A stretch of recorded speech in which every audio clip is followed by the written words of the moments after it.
Good morning, everybody. We're glad to have everybody with us today, and I sure hope that all of you are doing well and that you're safe. And we think about you a lot, and we know this is a difficult time, but we are excited to be here with you. And I'm going to open us up today. Of course, here we are, all our beautiful selves. We are here to help you. I'm going to start today. Thank you so much with the feedback you gave us. That's where we want to start. We want to reflect on your feedback and just our own personal experience with you over the last couple of months. The first thing I want to address is book study because, that's very different. All of this is different than we normally do it. But, when we think through everything, sometimes we leave pieces out. There's lots of moving parts to something like this. But with your book club, of course, you've chosen your book. We ask that you meet as a group, and of course, we're not going to be there. So meet with your group and cover the entire book that you've chosen by April. So you might want to back to the digital handout that stays in there just to serve as a reminder, but you do not have to send us your schedule. We know that some of you meet on the day that we meet, like today. Some of you will meet this afternoon, but I know of one group that meets at another time. So it's up to you. You will decide. Also, you will decide what kind of artifact you will use to just share your reflection of your discussion. That's all we want. Do not overthink this. Reading coaches, we've worked with them long enough to know how OCD some of y'all are, and we don't want to add a tremendous amount of stress, but we do feel that a book study is a great way to personally reflect on your practice. And I've read, I don't even know how many books. You should see my closet. They just help us to think outside the box sometimes. And so it's not just the book. I think you should treasure this time to talk with your colleagues about what they're experiencing. And we want to give you more time to do that. We realize throughout the day and in the future. So with these artifacts, somebody asked me yesterday, it's really easy just to record a video. And I said, sure, just pull up Zoom or whatever y'all are on and record your reflection at the end. And it can be 5 minutes, it can be whatever. And save that video in a drive. So no matter what you choose, whether it's up reflection or whatever artifact you want, create a drive for your group. And in that drive, maybe create a folder that says, each month. And at the very end, we will ask you to share your overall reflections of book club. So I hope that if you have any questions about that now, we have office hours today and you can come in and ask us more. But we're basically leaving it up to you. The second thing that I'd like to talk about is the inquiry, where we ask you to use appreciative inquiry and interview someone. So the gist of that for educators is just to go and talk to a teacher and ask them about something that they're passionate about in their field. And take notes, or you can record that on your iPad. Just remember, if you're recording on your iPad, turn it sideways. If it's straight up and down, the video looks really funny. But or your phone, or you don't have to video it. You can just take notes. But I know there were some questions about that. And if you have any more questions, again, don't overthink this. Just talk to somebody about what they're passionate about. It's the idea, appreciative inquiry is just simply the idea of going into a situation and looking for strengths. And I will honestly say that with my special ed background for 10 years before I came into this job, that was kind of difficult for me because I had been taught almost and practiced thinking of all the things that were, deficits that needed to be covered. So we're just trying to get you to think in a different way.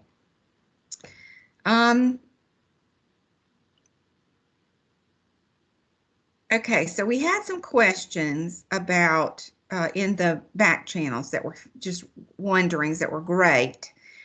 And we felt like it would be a good idea just to talk to you in general about these. And if you have a specific problem, please, again, meet with us during office hours. And if you would like to be alone with us during office hours, we can, make that happen too. Or if you would rather just talk to one of us, we can, during office hours, we can do that. Just send us an email. Our emails are at the bottom, of each digital handout, but they're also probably in your email too. But when you are communicating with your principal in that principal partnership, we realize that there's a wide range of events happening with you. And the only people that we can say are really given guidelines are Tier 3 schools. And we just don't have very many of those in the upstate. So if you're in a Tier 1 or Tier 2 school, then you are basically going to be used as your district sees fit. But what I would suggest, and we discussed this, is go back to your MOA. The MOA lays out pretty clearly what your roles and responsibilities are. We feel like that you should have a very engaging discussion with your principal, and that you need direction from them. I would listen to what they're having to say, what's their vision for your job. And I know for some of you, there's not a problem in the world, but I know that for many there is. And see what that vision is right now. And then if you still have questions, talk to your liaison. So between the two, you can develop some idea of a happy place to be with that. It always helps when principals are very direct with staff. We said somebody had made the comment, that teachers don't know your role, and that's a shame. So this principal partnership agreement and some of the Sweeney items, those are great items to give to your principal and just to talk with them point by point, and then even asking the principal to support your role with teachers. But then also you remind them when you get the chance that you are there as a resource and to help. And then we're not there to fix people. That is something that is very difficult when someone has a vision for you to send you in to fix people. And if you're in that position, we would be happy to support you emotionally through that and to talk with you about maybe some ideas. Always go back to the reading plan. The reading plan is just a great document for you to have talking points with teachers. I will share with you that one of my most successful coaches that I've had posted those reading plan goals in 2 different places in her room, and she would refer back to the reading plan for every PLC or even grade level planning. And she was very lucky. Her principal had a background in literacy, and he has 10 kind of goals or non-negotiables or beliefs, and those are also posted on the wall. And of course, it's going to work better if you're a team. And so just remember to use that reading plan, because if you will do it that way, then when your reading plan needs to be tweaked, you're all going to know, oh, maybe we need to change this reading goal, or maybe we need to add or take away one. All right, ladies, did I leave anything out that you would like to add? Surveys. Oh yeah, okay. We definitely had a blooper with the surveys. The survey did not match, and some of you let us know, and we appreciate that. Again, lots of moving parts in this, and so we have adapted that. One tidbit though is when you go throughout the day in your handout or journal, And your journal might be on paper and it might be online. So whatever you choose, make a note about what you don't have to do it for family time, but what module 1 is and module 2 and module 3, because that's going to ask you, I don't know the exact question, it won't matter, but what did you get out of module 1, 2, and 3? It won't tell you the topic, it'll just say that. So you need to refer back to that.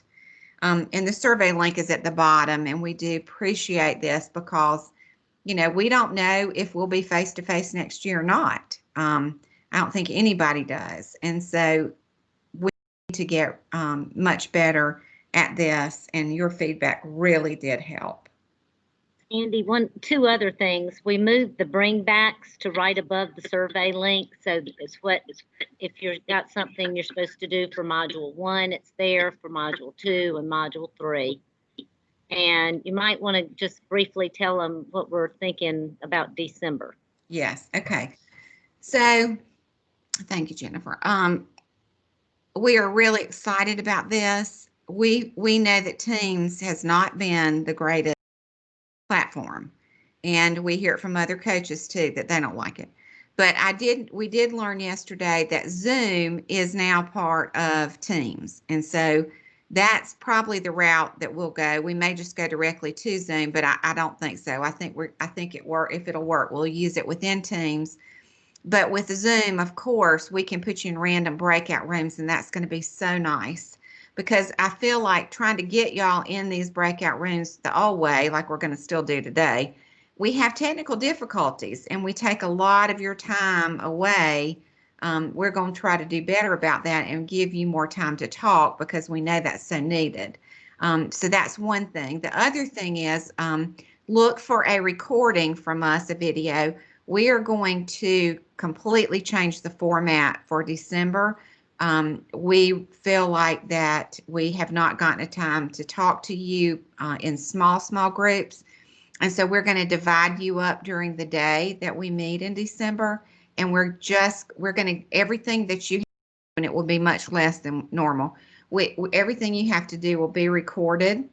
And then we're going to meet with you in very small groups throughout the morning and early afternoon, and just let y'all have time to really talk to us with just a couple of people. And I think that's going to help us to kind of shift and make it a lot more personal, because I know you might have heard me talking to Angie, for example, in the beginning. She is one of my coaches. And so I have a relationship with her, and some of you I've had relationships with before. And this platform is just not conducive to that. And so we want to give you more time to talk. And I think you'll be much happier going forward. Okay. And I'm going to open it up right now if you have any questions. The three of us will answer them.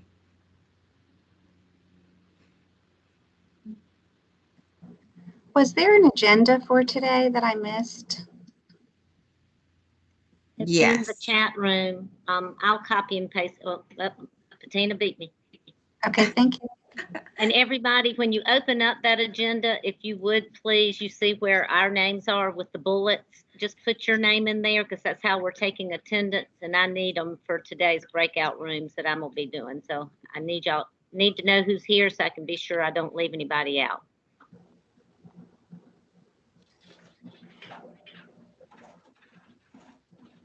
Anybody else?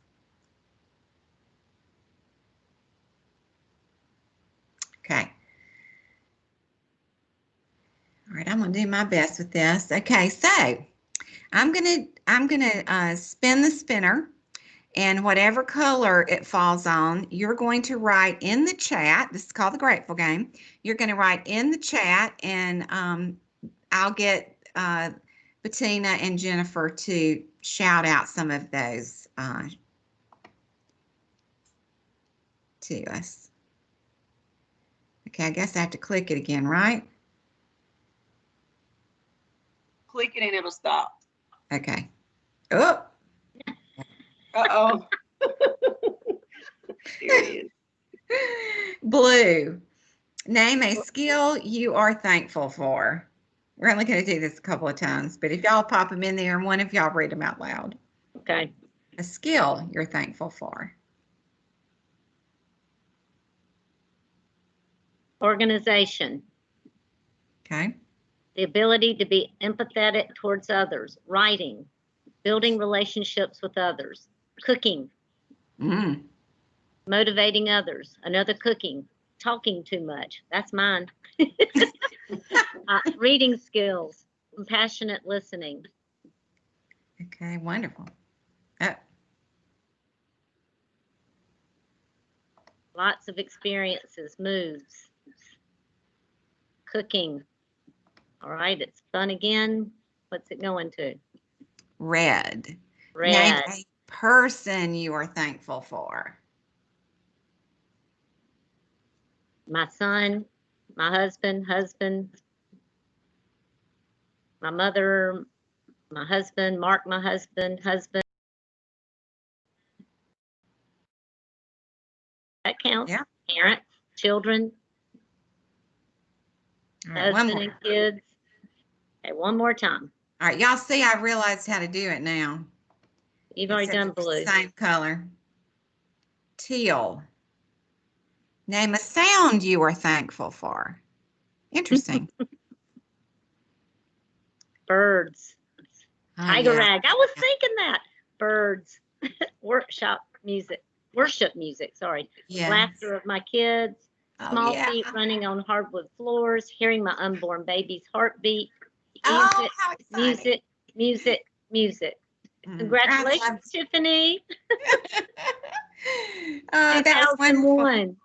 Oh, Mary Hannon, please. Mary, oh, yeah, uh-huh. I All think right, so, I think she was thankful hearing Muschamp got fired. yeah.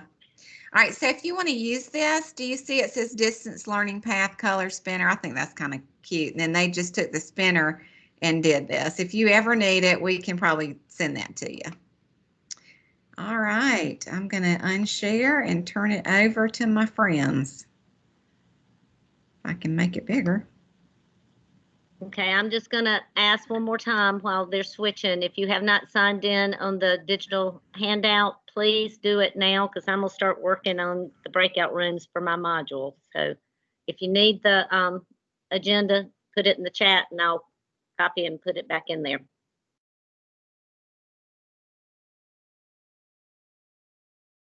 Okay, can you see my PowerPoint? Yes. Yes. Okay.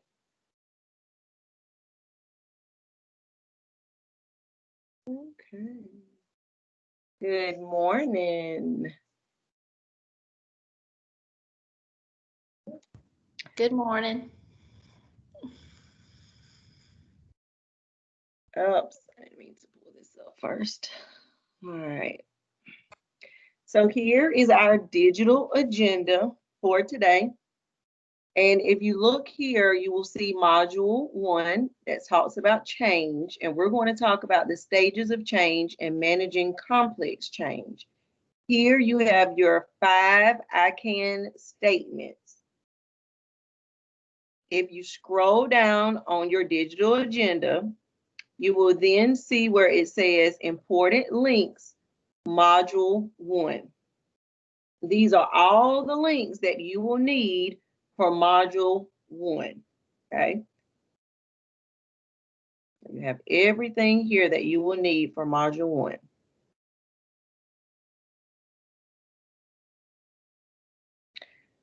So module 1 is all about the 5 stages and managing complex change.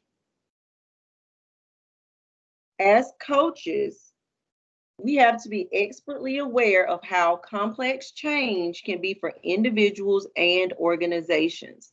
Making a change is a far more complex process than people often realize. So I want you to take a moment to just think about a time when you wanted to make a change. It could have been getting more exercise, eating healthier, consuming more water in a day. Just take a moment to think about a change.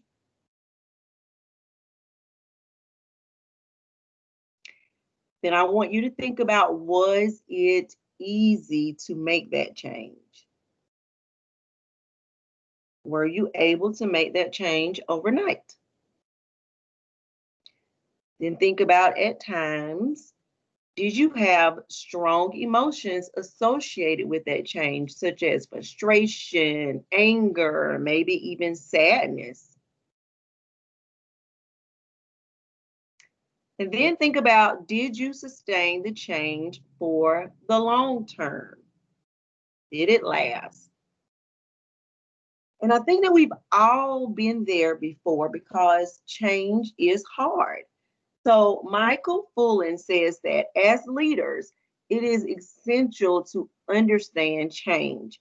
We have to know what change looks like if we are to understand the actions and reactions of individuals to achieve continuous improvement on a sustainable scale.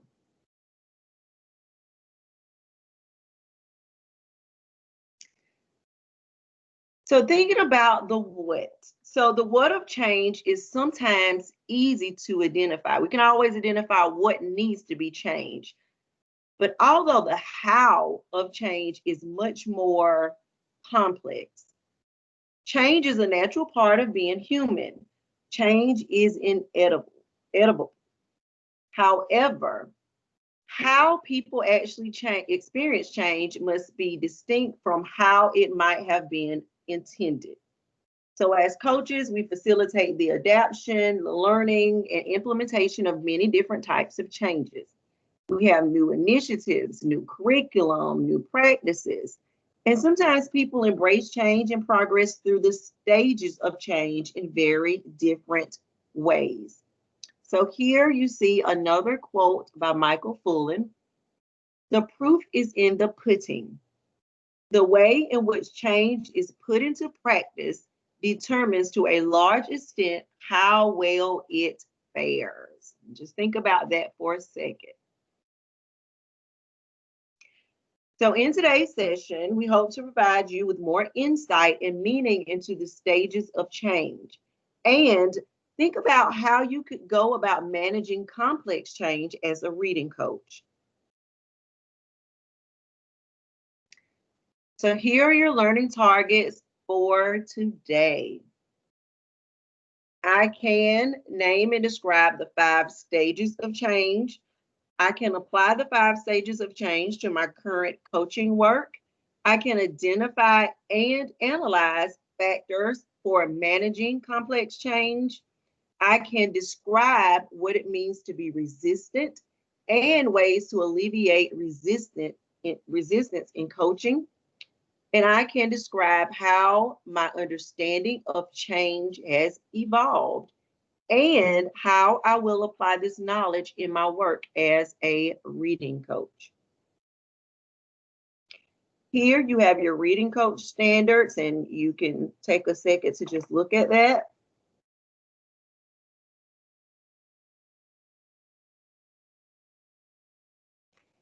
This is standard 6.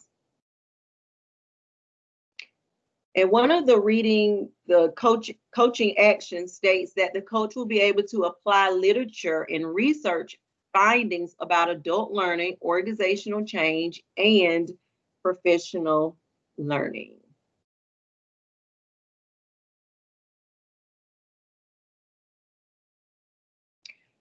So I want you to take a moment and let's start by identifying a change that you are experiencing. All right, think about a change that you are experiencing. Or you could think about a change you are supporting a teacher with implementing. It could be a district-wide, how it changed the faculty, something that you may be working towards. So just think about a change that you are currently experiencing.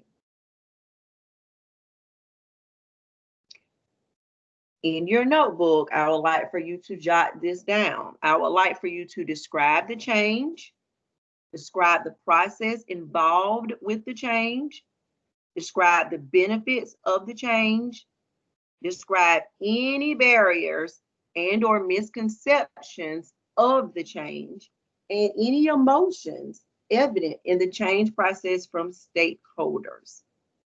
So I'm going to give you about 4 minutes to jot this down. And if you could turn your camera off, and once you are done, if you could turn your camera back on. Give you about 4 minutes to jot this down.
Okay, if you are done, if you could turn your camera back on.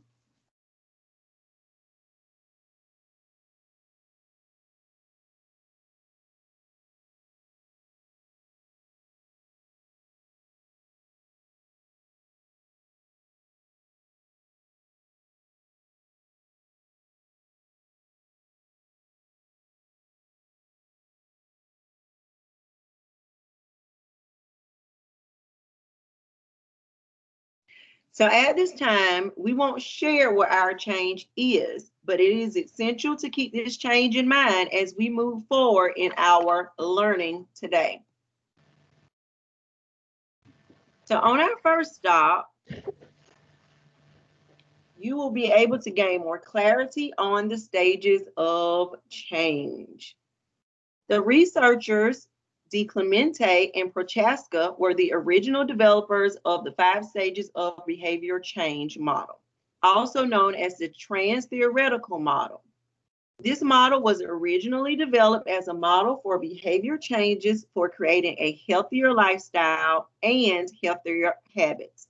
However, many fields have adopted and applied this theory and model, including education, because of its broad agreement of how people experience change in all facets of their lives. Whether we are making a change to healthier eating habits or making a change in the classroom to implement best practices, we all experience change in stages. And these stages can provide a lens for you all into the complexities of how change progresses and the primary focus areas and strategies that could be best aligned with each stage. So I want you to take just a minute and look at this model, and I want you to think about how the change you just named is and described.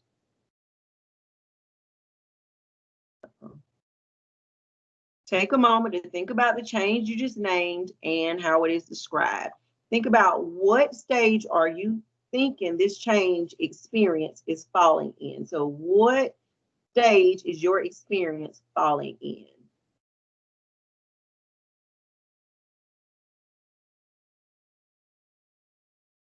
And is there anyone who's willing to unmute and just share the stage that their experience is falling in?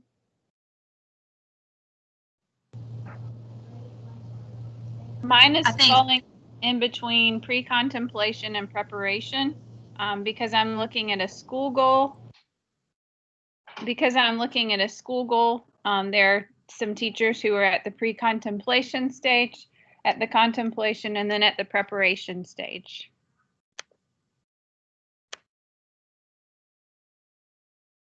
All right, anyone else who would like to unmute and share?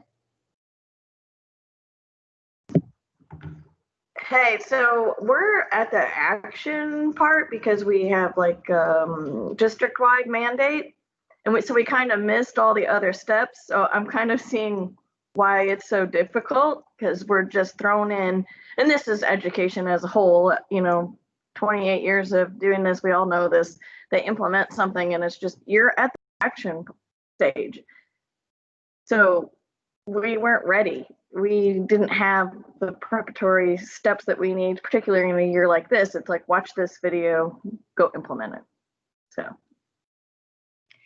And so I want you all to keep that in mind, what she just mentioned, because later on you're going to see a graph and it's going to talk about what happens when you miss certain stages. So that's very important.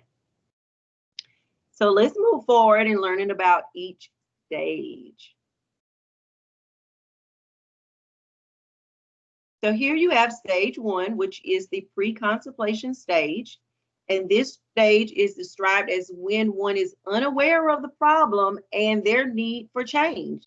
They can't see the problem. They may be in denial about their problem or don't consider it serious. They may have tried unsuccessfully to change so many times that they've just given up. So as a result, you hear them saying, no, not me. What problem? And so the strategy for this stage is to work to raise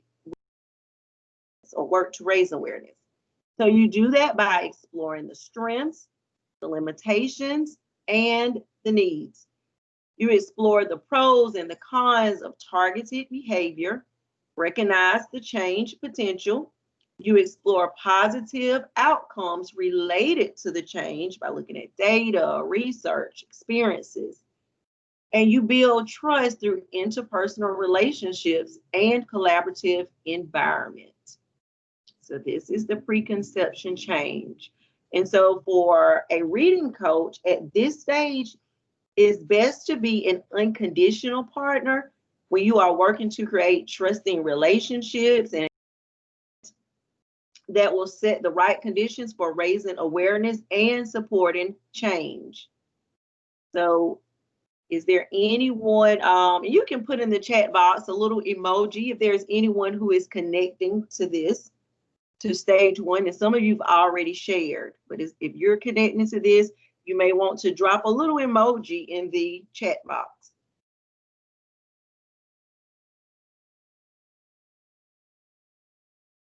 Bettina, I just put in there that I love this. Okay. And I just texted you that too. I can't see the chat box. My internet on my phone dropped again. Okay.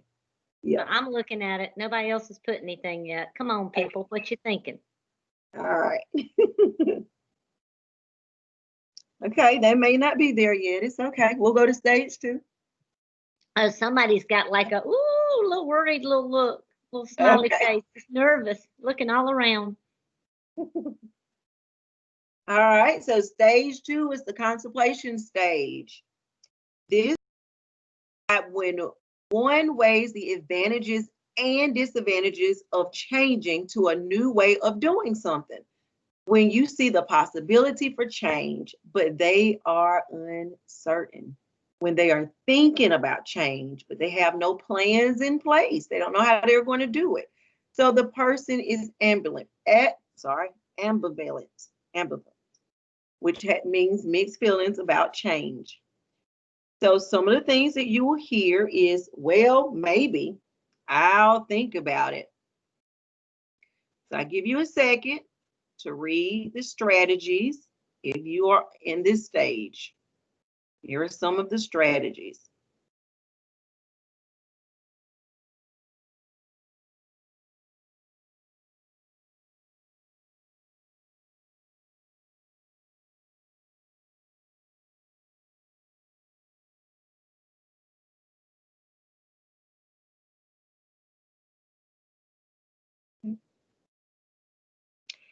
So for a reading coach at this stage, it's best to be seen as the motivator. You're working to resolve the mixed feelings and motivating the coachee to choose change. So here they are choosing change. You're in this stage, you may want to drop an emoji in the chat box.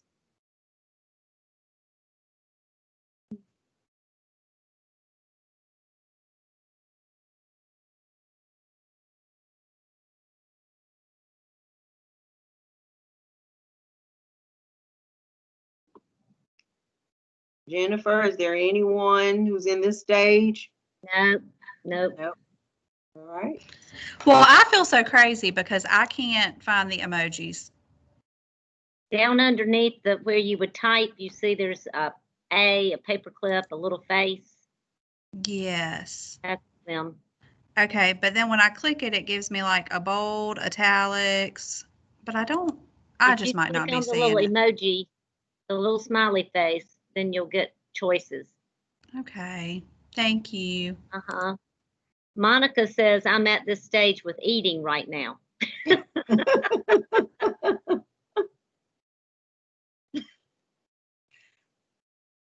All right, stage 3.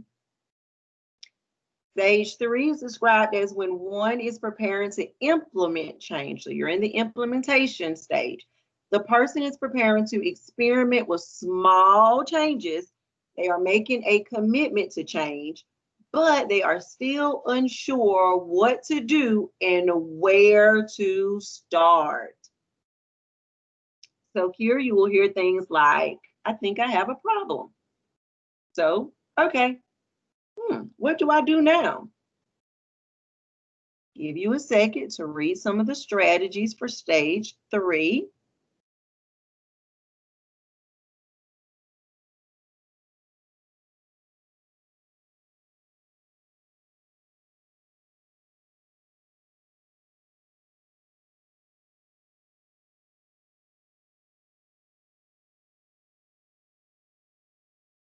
Okay, Brandy says, that's where I am with the teacher and guided reading. All right.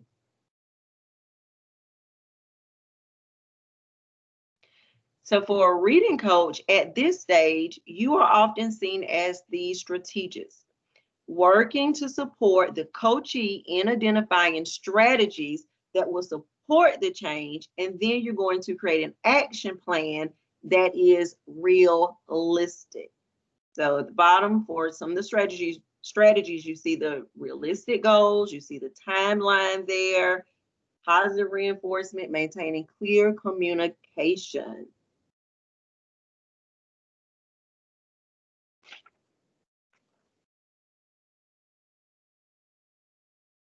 Then you have stage 4.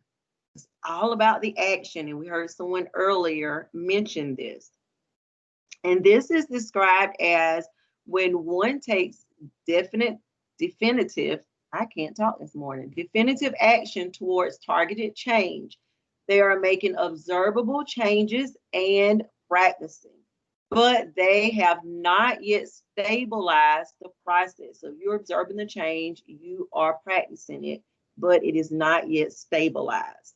So then you start hearing things like, okay, let's do this. I'm ready to do something about it. So take a moment to read those strategies.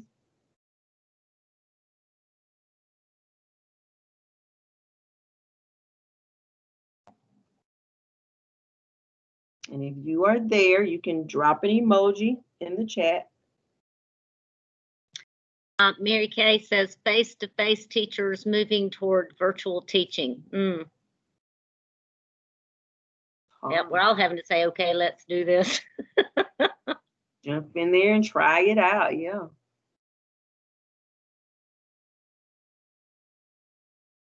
And notice that some of the strategies are the same.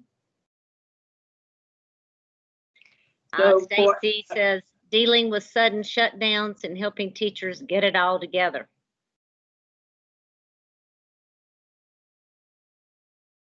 So for a reading coach at this stage, you're often seen as the mentor You're working to provide side-by-side support, guide reflection and decision-making, and you have to build confidence through a growth mindset. You have positive reinforcement and goal setting.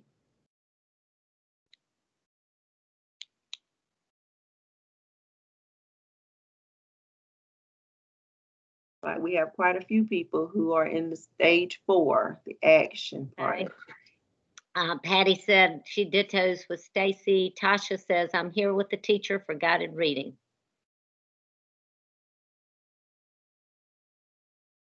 And then we have stage 5, which is the maintenance stage. And this is described as when one has achieved the change goal and you are working to sustain the implementation plan and the change. So the old behavior could still be tempting. Therefore, the person is striving to maintain the new or change for the long term. So you hear things like, is it possible? Am I doing well? How do I maintain? Take a moment to read the strategies, and this is where you are. Drop something in the chat. And while they're reading, Melinda put in there, I'm sorry, I looked down to pick something up. For the last one, she said, this is where I am with most of my teachers using reading conferences. Okay. Didn't want to leave her out. They're in the maintenance stage.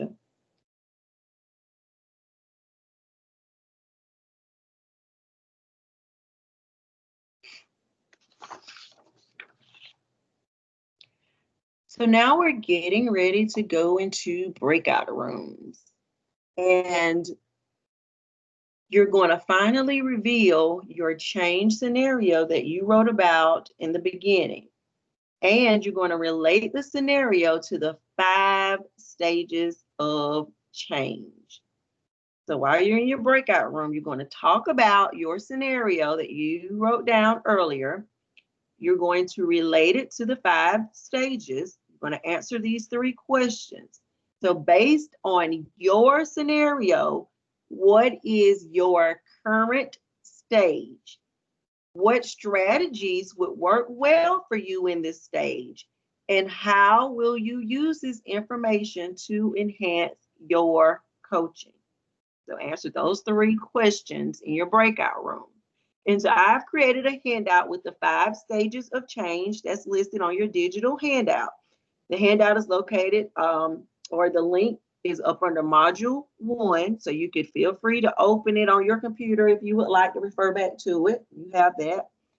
And so any questions before you go into your breakout room? And the link for the breakout rooms is also on your digital agenda. Any questions?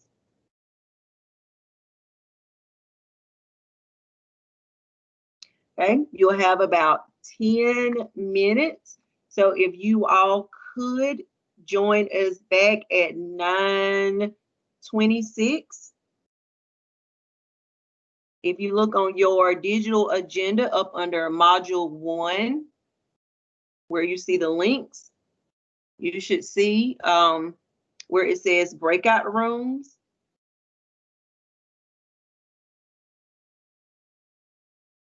And then you should also see the link for the 5 stages of change.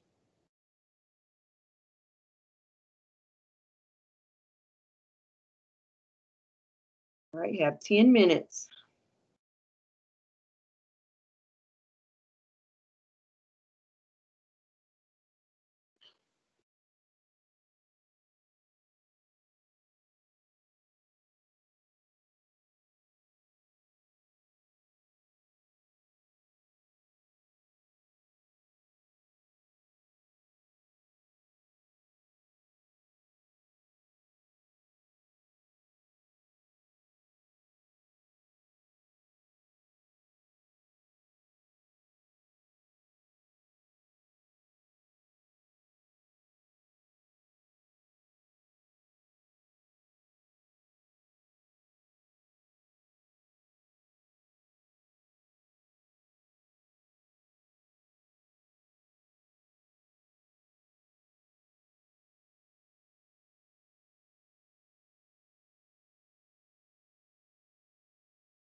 I'm having trouble connecting in my group. Like it says connecting, but it's just not going there. You're not able to get in the breakout room? Yeah, it says connecting, but it's not overdoing it. Which breakout room are you in? Oh, I think I was in number 3. 3? Okay, well, I was in 3 and it was working. So you want to try again or go just pick So another room? So I'll close it and I'll try it again. Okay. Okay.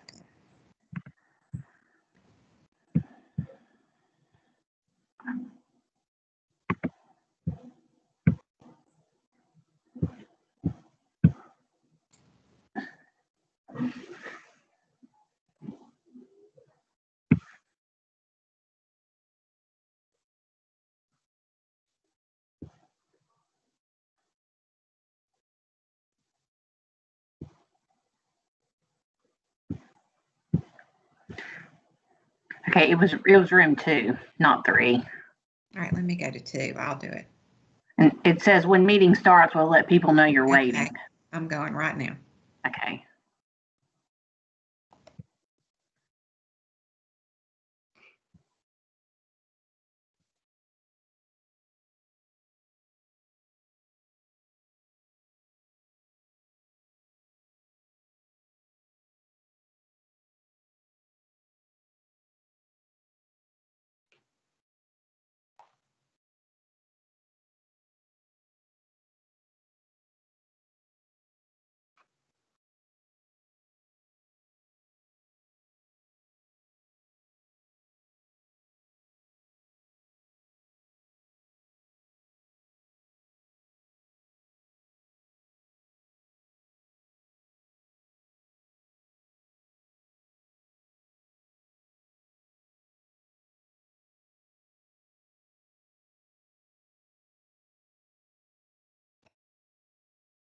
Tina, 2, 3, and 4 are good. Okay.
I don't know if y'all saw in the chat room, Denise said that she's in a workroom and it's not working, so she's gonna leave and try to find somewhere else to meet and then get back in. Okay.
All right.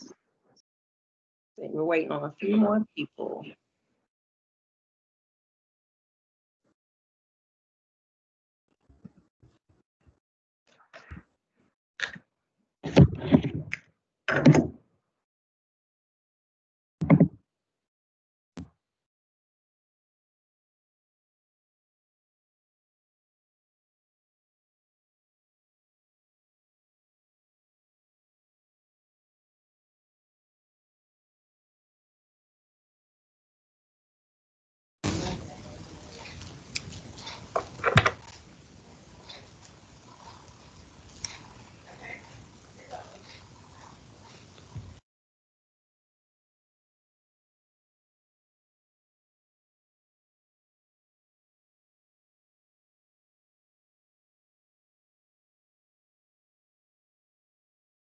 If you are back, if you could turn your camera on to let us know that you're ready.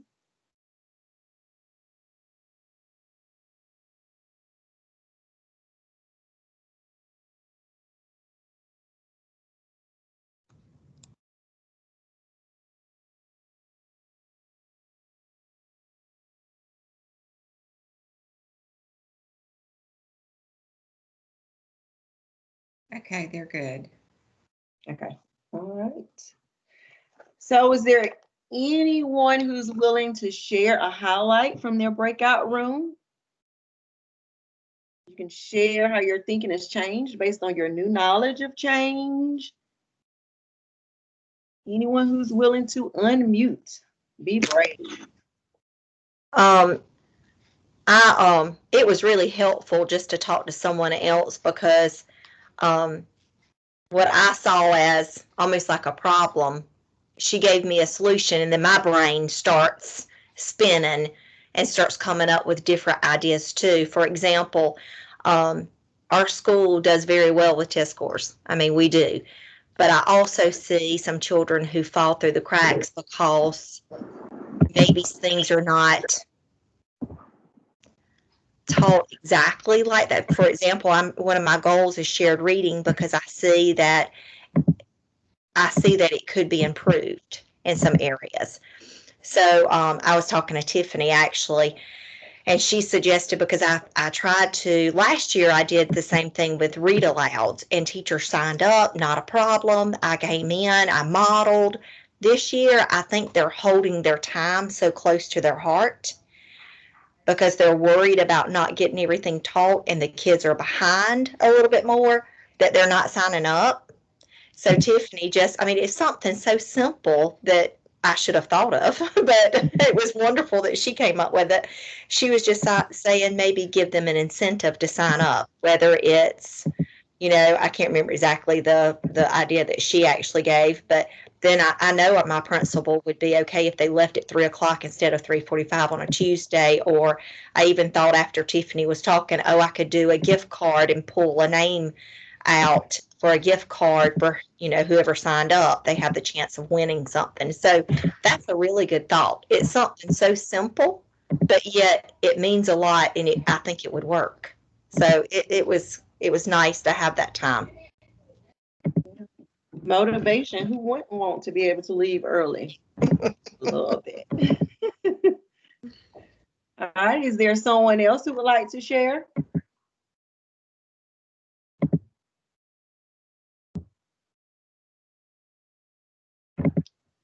Someone else?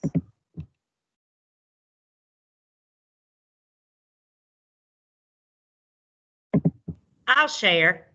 I'll talk. Thank you, Stacy. I know you love to hear me talk. No, I shared that I actually had two different scenarios going on, two different kind of things, because my first thought when you said change was, of course, that our school is consolidating with another school next year, and just, worry about, the misconceptions of that people aren't going to have jobs, those kind of things. Those were kind of my misconceptions. But then, what is my role going to be, and how are they going to choose that, even though they've explained how they're going to do it, just still in that of what I'm going to be doing next year, so that's kind of the first change that I thought about. And then, like Patty was stating earlier, our school was one of those that was a sudden shutdown on Friday, and just changing our teacher. We had done the hybrid, and everybody had gotten used to being in person for so long, and now we had this sudden change on Friday, and just trying to get the teachers into a different mindset of virtual. And Ms. McNeil, you and I have talked about it, of, knowing that they can't just go in and teach like they normally do in the classroom in a virtual setting, and just working with them. So I'm kind of all over the map when it comes to the stages, but just dealing with so much change within a week it can be overwhelming. Absolutely. Oh, I'm sorry. Go ahead. No, I'm good.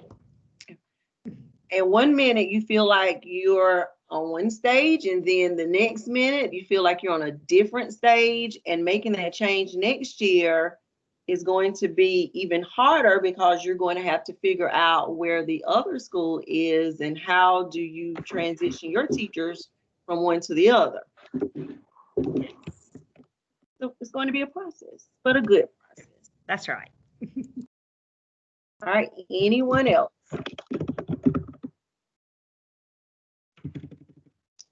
Right, we're moving on. So now we're down to stages 4 and 5. We're going to focus on the last two stages. I'll give you a second to read that.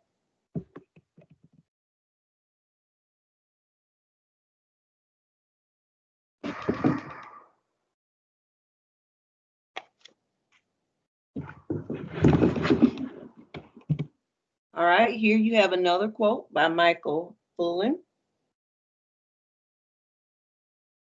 Some words of wisdom, and he is one of the most prolific researchers when it comes to studying educational change.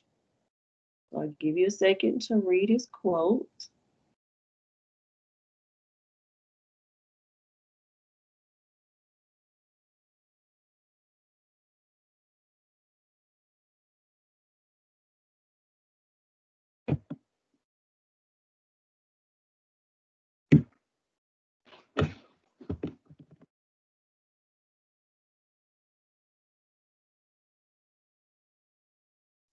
So as you can see, you see the words loss, anxiety, and struggle. Those are some very strong states and emotions to be in.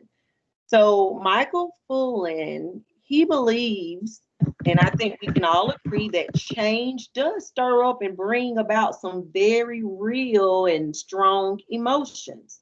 So as a coach, it's important to recognize what emotions are present when working through change, and you will see why it's important next.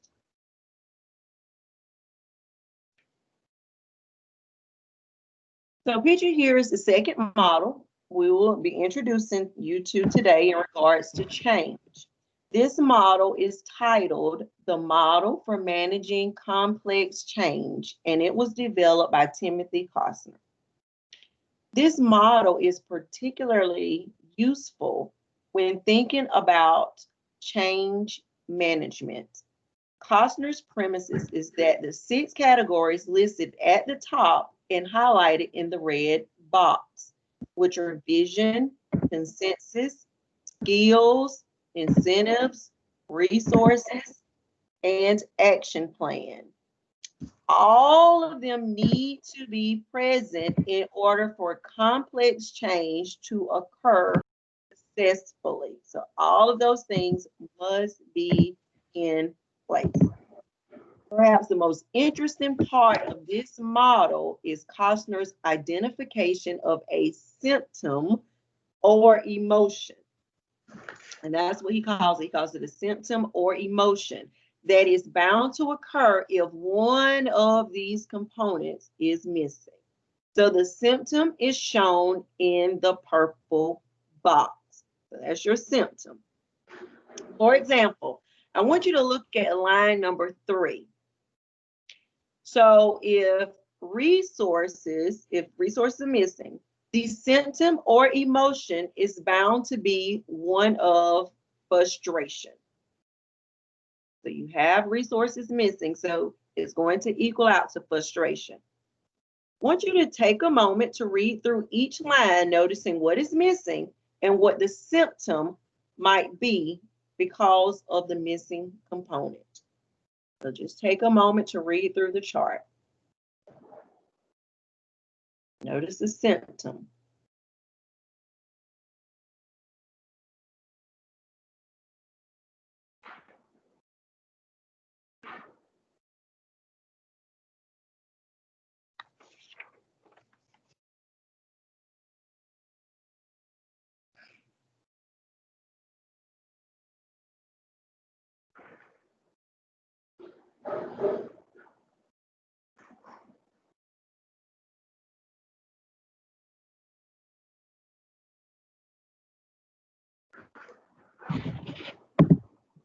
So Costner feels that quite often leaders may sense what is wrong, but do not understand how to resolve or determine the root cause of the problem or what is actually missing. So this model is designed to help teachers or to help leaders identify where to start if a symptom is present. For example, if a teacher is feeling confused, what might be missing? If a teacher is confused, what might be missing? And I want you to think about your change scenario again. Think about that. Were there any emotions present? And then based on this model, what might this emotion be telling you as a coach? And you can type it in the chat or you can unmute to share. And again, if the teacher is feeling confused, what might be missing? Think about your change scenario. Are any emotions present? What might that be telling you as a coach? Well, it would be the vision is missing, which could cause them not to see the purpose of the whatever they're wanting to change. And without vision, you are confused, I think. So as a coach, what is that? Okay, so that's, what would you do? Do you have any strategies in mind that you would use? What would you do? Could it be the learning targets and success criteria to help them with the vision? Although that's not really a vision. What your goal is. What is your goal? Okay. We'll discuss the goal and create a vision based off that goal. And Monica, that's what I was going to say, is try to bring them back to what their goal is, because if they can kind of see what their goal is, then it would help them with that vision. Yeah. Thank you, Angie. Yeah. Someone else? Someone put in the chat, she may not have seen the need for the change. So if she doesn't see the need, how could you push her into kind of seeing that, discovering that.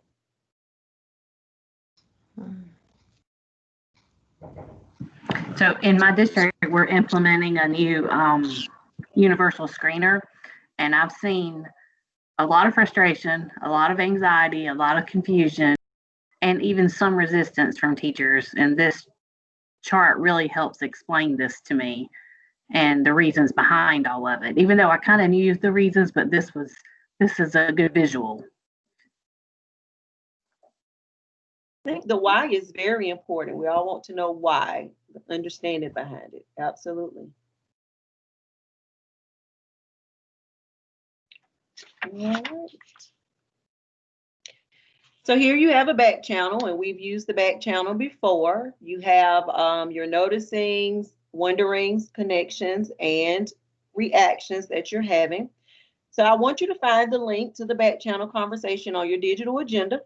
And I give you a moment to open it up.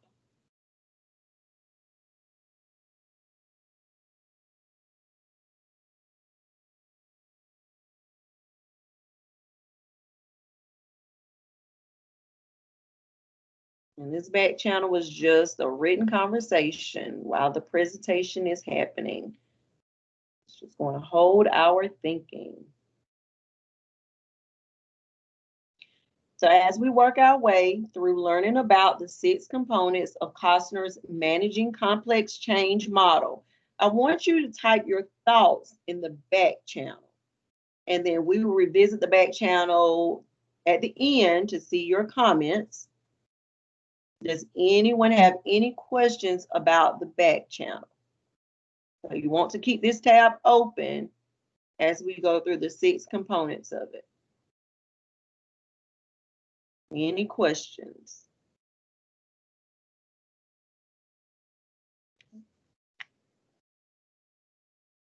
So let's start with vision. So Costner says that if you have skills, incentives, resources, and an action plan, but you don't have a vision, which is that guiding force behind what you're trying to do, you will not end up with change. So you have to have that vision if you want change. You will end up with confusion because you don't have that guiding force to refer back to during the process. So in red, you will see some questions or comments that you might hear from those who are missing the attribute.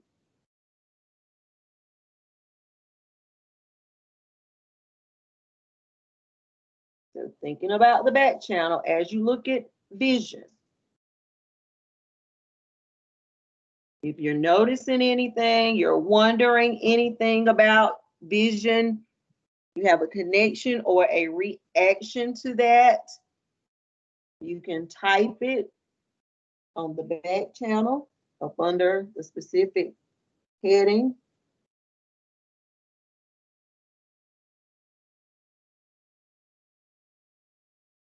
And I can't see the back channel.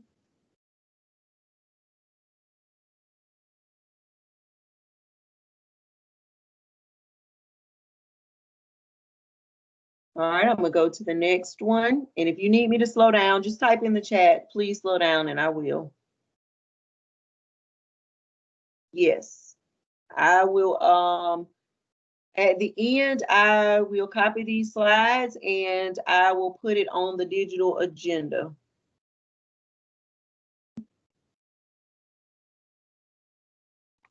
You're welcome. All right, the next one, skills. So Costner says that if you have a vision, incentives, resources, and an action plan, but you leave out the skills necessary to affect the change that you seek, you will be left with anxiety among your coalition members. If you have people who are unprepared or lack the skills necessary to do the work, it doesn't matter if they have a great vision.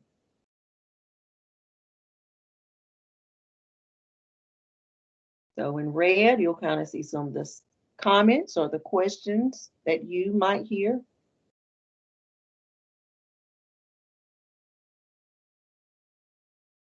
So if you don't have the skills, but you have a vision, it won't matter. Anything you're noticing, wondering, any connections, any reactions to this? Make sure to put it in the back channel.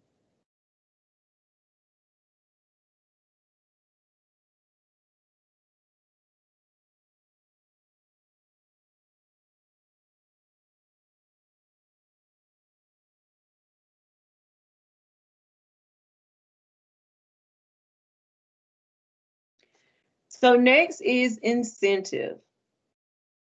Costner says that if you have the vision, the skills, the resources, and an action plan, but you leave out incentives, the type of things that keep key community stakeholders involved, like recognition, rewards, and celebrations, you may have change, but it will be more gradual.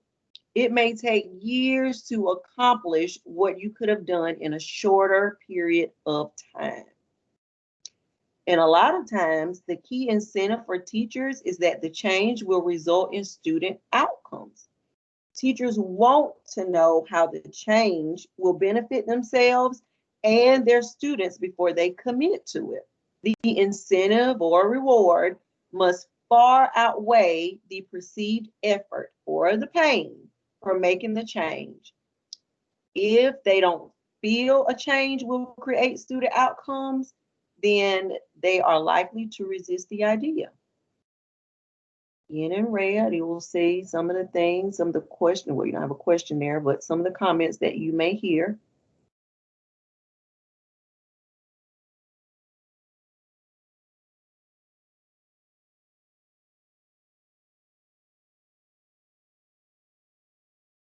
Add to the back channel.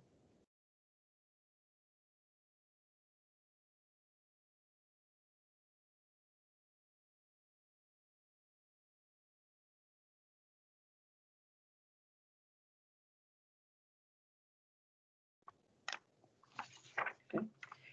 The next one is resources. Give you a moment to read that.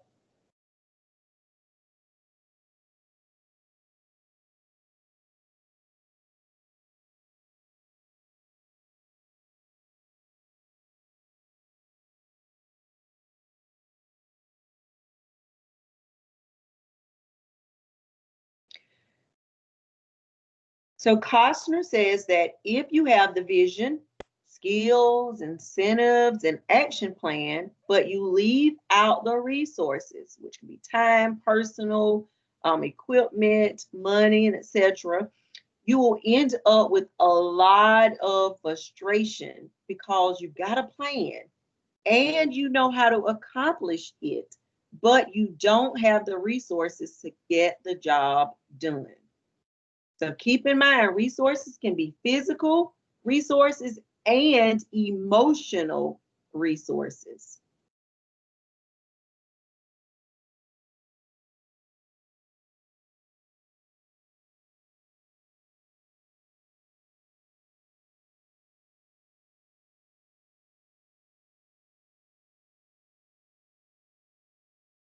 All right, give you a moment to visit the back channel.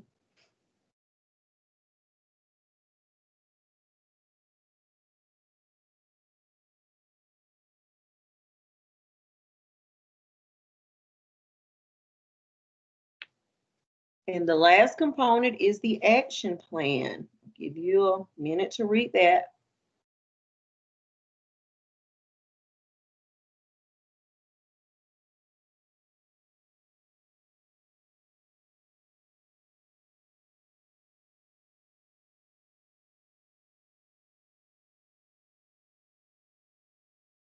So Costner says that if you have the vision, skills, the incentive, and resources, but no action plan, which means a plan broken down into steps that people can take and accomplish in small bites or bits, sorry, you will end up with a lot of false start. A false start means that members may take off in a certain direction only to realize that an important step was skipped, forcing them to stop their progress and go back and take care of it. So again, in red, you'll see some comments.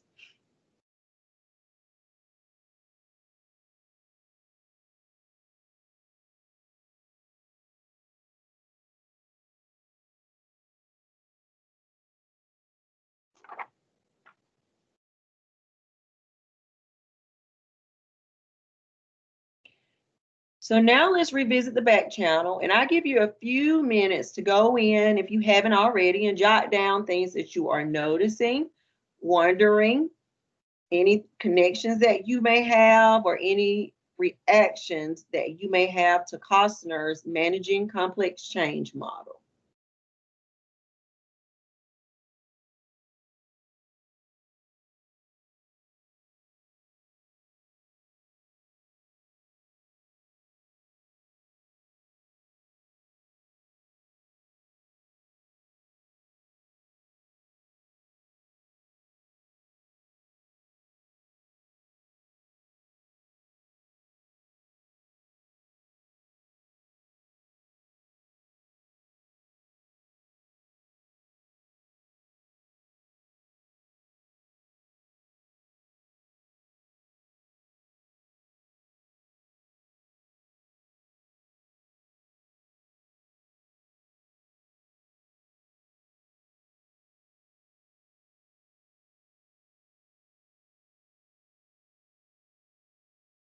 Okay, I'll give you about 2 more minutes.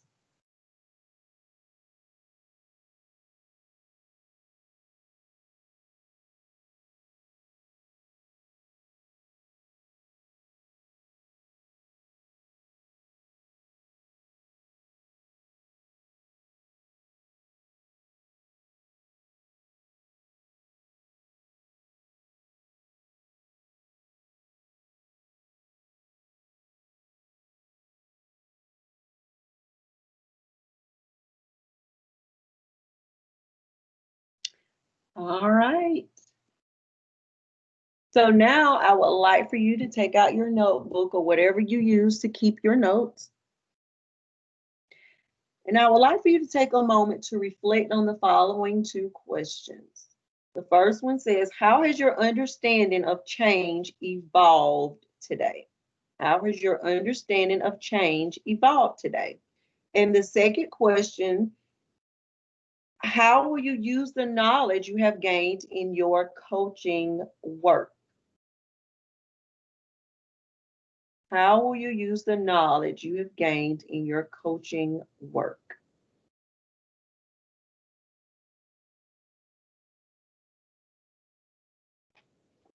Take a moment to answer those 2 questions.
All right, give you about 1 more minute.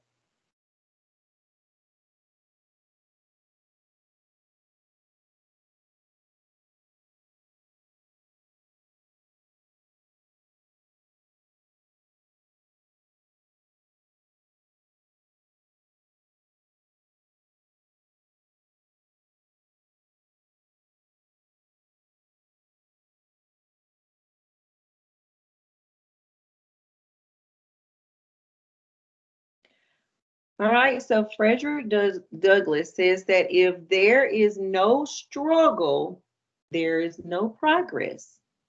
There is no struggle, there is no progress. So I hope that today that you have found the 5 stages in managing complex change beneficial. And yes, Jennifer, change is hard. And we finished about 4 minutes ahead of time. And so we will take a break until 10:30, Jennifer.